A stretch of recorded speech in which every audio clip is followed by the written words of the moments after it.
Part 2 of how I revealed to my boyfriend on our first date that I have Tourette's.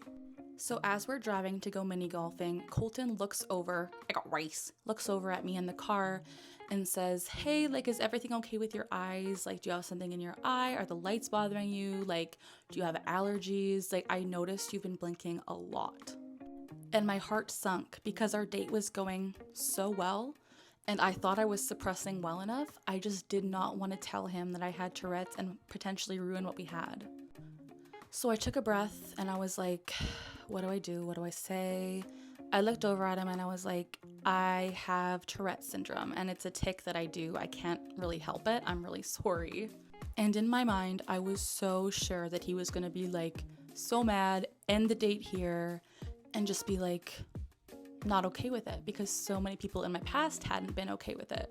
I was having a lot of fun on this date. I really liked this guy and I was just praying that it would be okay. I got rice. So he looks over at me and he's like, "Oh, like I had a friend in elementary school with Tourette's. Like I understand it pretty well." And I felt such relief in that moment because I was like, okay, so he knows what it is and he doesn't seem to be upset with it. And it really didn't hinder the rest of the car ride to the mini golf place. Like we were just chatting like normal. He asked me a few questions about it, but like for the most part, it was really good.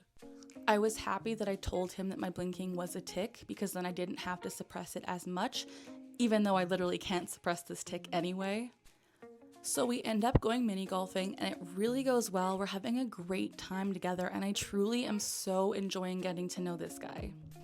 And then after mini golf, we're still having a great time, don't want the date to end. And he's like, "Do you want to go for dinner?" And I was like, "Yeah." So we go to a pizza restaurant, sit down and start talking more because we're getting to know each other. And then the topic of my Tourette's comes up again.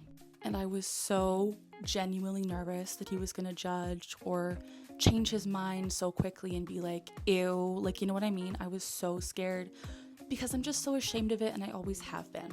He asks me when I was diagnosed and kind of just more about my life with Tourette's, and he genuinely was interested. I had never been on a date with someone who actually listened and cared and wanted to learn about Tourette's. They'd always been like really judgy about it. And I ended up telling him about this channel, Ticcing Together, and how I love to advocate and educate for people like me because I told him I felt so alone in this. And he genuinely smiled and was like, "Congratulations, like good for you. You truly are making a difference." And my heart like fluttered. 2 years later and we're still going strong, still dating, and he's always accepted me for my Tourette's and I love him so much.